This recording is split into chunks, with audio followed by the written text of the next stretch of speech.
տրանսպորտի հետ կապված ձեր հայտարարությունը հայտնի, որ վարորդներին, կարգադրեցին, այսպես ասած, բուռն քննարկումների տեղիք է տվել եւ ասում են, այսպես շնորհակալություն։ Ասում են կռիվ եք գցել քաղաքացիների եւ վարորդների միջեւ, ինչպես մեկնաբանում։ Ես կարծում եմ, որ որոշ կարևոր ռեֆորմներ,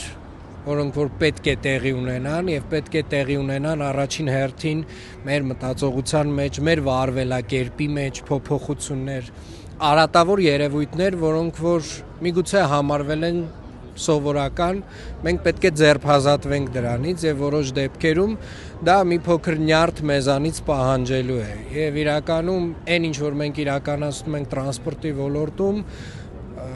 բազմաթիվ քաղաքներում անցած արդեն իսկ փորձ է եւ այդ փորձով մենք տեսնում ենք որ իրապես արդյունքներ ենք ունենում եւ մոտավորապես արդեն 2 շաբաթվա ընթացքում մոտ 50%-ով աճել են մեր փաստացի եկամուտները։ Պարոն Ամինյան, մի փոքր էսկոմ պայքես ինձ ձեզ մեղադրում են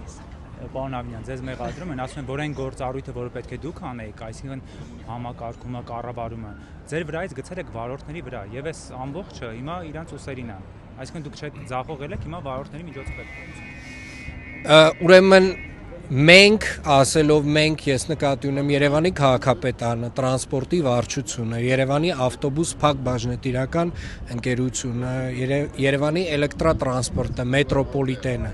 այդ ամենը մեկ մեծ ամբողջություն է, ինչպես նաև հասարակական կարգի պահպանության ծառայությունը։ Եվ մեր բոլոր ռեսուրսներով մենք նպաստելու ենք, որպեսզի ռեֆորմը տեղի ունենա, եւ մենք ասում եմ եւս մեկ անգամ արդեն իսկ տեսնում ենք դրա արդյունքները։ Շնորհակալ եմ։ Վերջին հարցը, պատրաստվում եք պիկ ժամերին երթևեք ավտոբուսով եւ քաղաքացիների այդ նույն